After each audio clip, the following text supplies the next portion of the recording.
Reparem, isso é muito importante, que tanto a divergência do campo quanto o rotacional do campo, nós concluímos os seus valores a partir da lei de Coulomb e do princípio da superposição. Tá? Então agora vamos operar com essas duas equações. A gente vai operar com a equação da divergência e do rotacional do campo. Quais são as consequências de termos um campo elétrico cujo rotacional é zero? Isso decorre de quê? A partir daí, vamos falar das decorrências, então? Então, eu vou dizer que isto aqui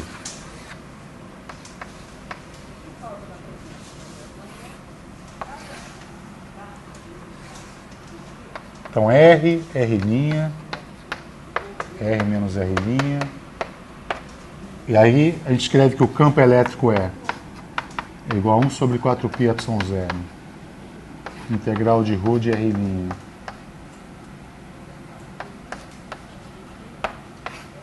dv' sobre R quadrado é R. Uma notação condensada. E que a força numa carga de prova colocado aqui, no ponto P, é a carga vezes o campo.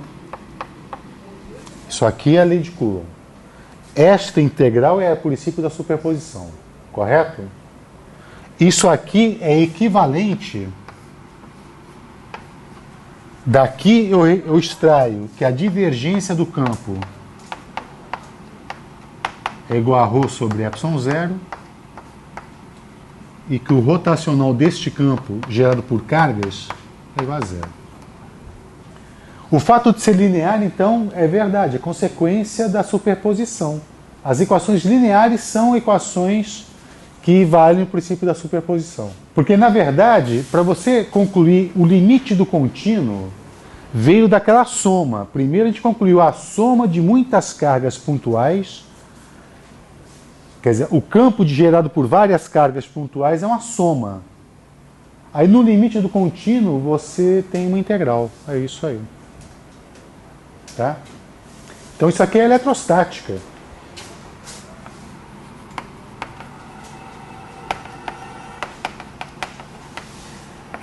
Falta dizer que E vai a zero quando R vai a infinito. Lá longe o campo tem que ir a zero, também não pode sobreviver. Porque a gente viu que existem infinitos campos S que satisfazem essas duas equações, inclusive quando aqui for zero. Mas para satisfazer essa última condição, aí você tem um campo único, você tem uma unicidade, na verdade. Tá? Ok. Então, consequências desta equação agora, né? Então, consequências do fato de que o rotacional de E é zero.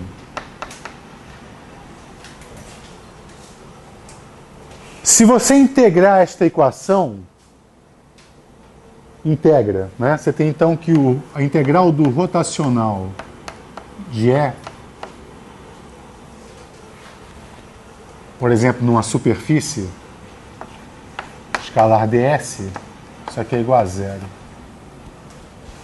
Use o teorema de Stokes. Aí você transforma uma integral de superfície numa integral de linha, né? Então isso aqui implica que a integral de E dl é igual a zero. Tá? Isso é a integração desta equação diferencial aqui. Isso aqui é uma equação diferencial, não é? Então você integra numa superfície, usa aqui o teorema de Stokes, por exemplo.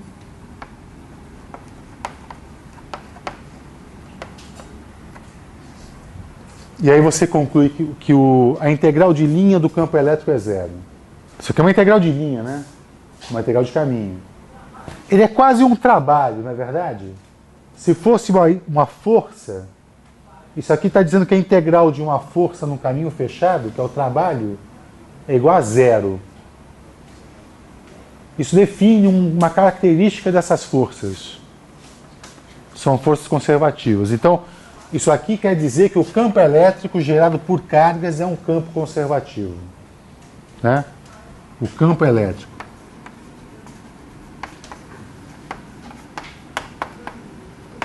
Gerado por cargas.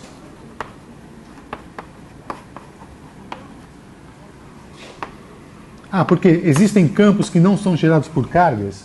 Sim. Existe campo elétrico gerado por variação de campo magnético, não é o caso. Eu estou falando de campo elétrico que são gerados por cargas.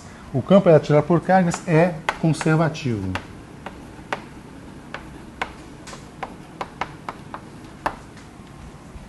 A força elétrica é uma força conservativa. Vou pegar um exemplo aqui. Pegue uma carga pontual. Então, um exemplo.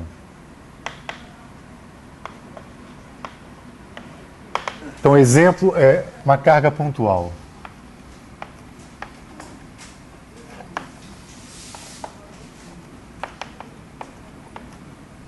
Então, você sabe que as linhas de campo de uma carga pontual tem essa configuração aqui.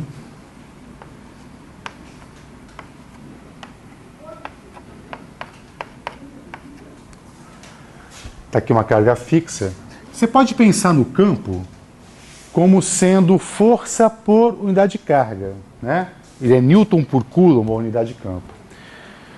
Então, ele significa que eu tenho uma força por unidade de carga. Imagina que eu tenho uma carga unitária.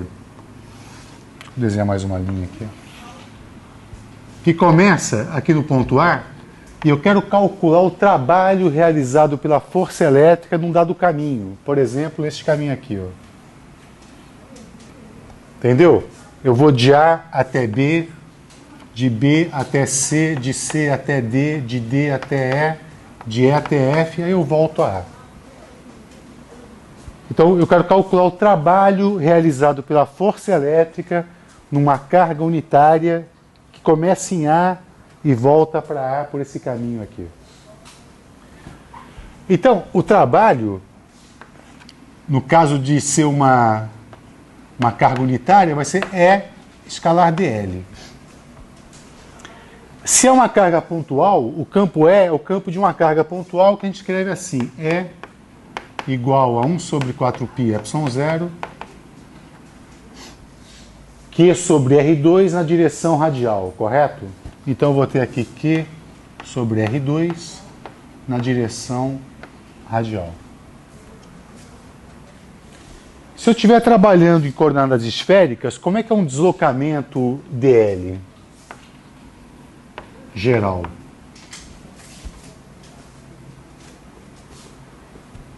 Eu tenho as componentes radial, azimutal e polar, né? Então eu tenho um dr na direção de ER, eu tenho um r de θ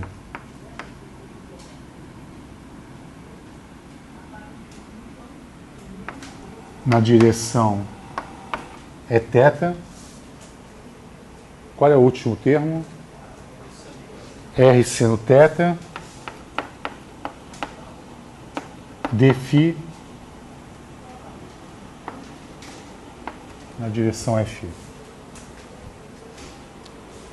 Né? Então, deslocamento infinitesimal geral em coordenadas esféricas é daquele jeito. Se você fizer E escalar dl,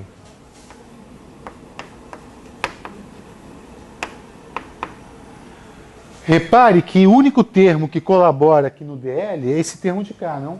Então isso aqui vai ser igual a 1 sobre 4π ε0, Q sobre R2, dr. Eu vou ter que integrar essa quantidade em cada pedaço do meu caminho. Correto?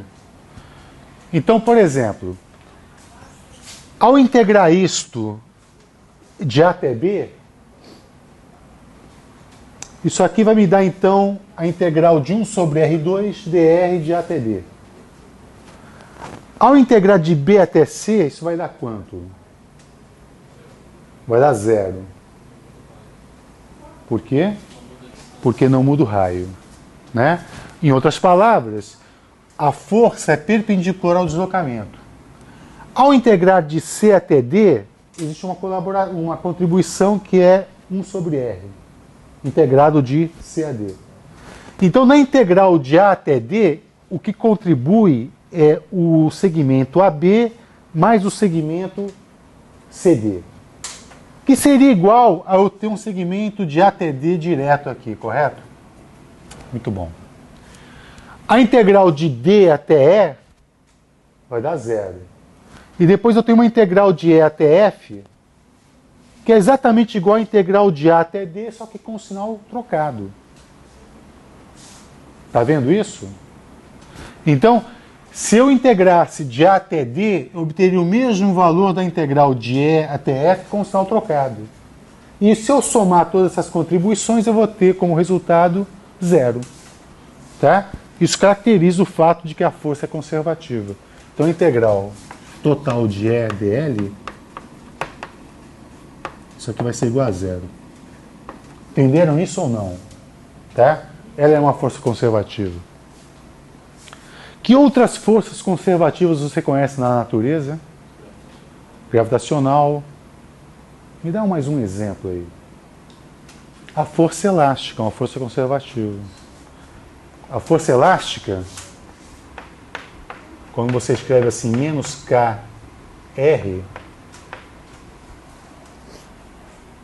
não é? Ela é uma força conservativa, é uma força central. Toda força central é conservativa. Tá? Então, quer dizer, a integral... Isso aqui ele vai ser crucial. Quer dizer, por exemplo, para calcular o trabalho de A até D, eu não preciso conhecer o caminho que me liga de A até D. Qualquer caminho, por exemplo, que vai de A até D, o trabalho vai ser o mesmo. Você prova isso da seguinte maneira: você pode retalhar esse caminho sempre com uma parte radial e uma parte angular. Não é? Vai retalhando ele. Quem vai contribuir para o trabalho são as contribuições radiais. A parte angular não vai contribuir, porque ele vai ser perpendicular à força. Tá? Então, o trabalho, por exemplo, da força elétrica para ir de A até D, por este caminho ou por esse, vai ser exatamente o mesmo. Isso vai possibilitar a gente criar um conceito de potencial. Então, a gente vai criar o conceito de potencial elétrico. Então, façamos isso. Só um comentário. Isto aqui é para uma carga. E se eu tivesse várias cargas? Será que eu poderia ainda dizer que o trabalho não depende do caminho? Então a questão é se eu tenho várias cargas. Aqui Q1, Q2, Q3, Qn.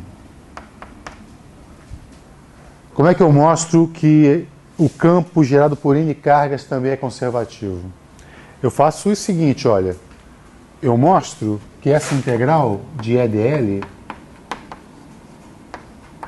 é igual a integral, vale o princípio da superposição. Isso aqui é a soma de EIs integral dessa soma com DL. Eu posso fatorar a soma. Isso aqui é igual a uma soma de EI escalar DL. Isso aqui é conservativo. Tá certo? A gente mostra que para cada carga isso aqui é conservativo.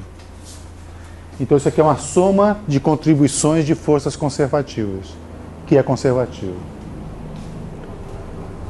Então, ótimo. Já que o trabalho realizado pela força elétrica não depende do caminho, então ele só depende do ponto de partida e do ponto de chegada, ele vai nos permitir criar um conceito chamado de potencial elétrico. Então vamos ver esse conceito.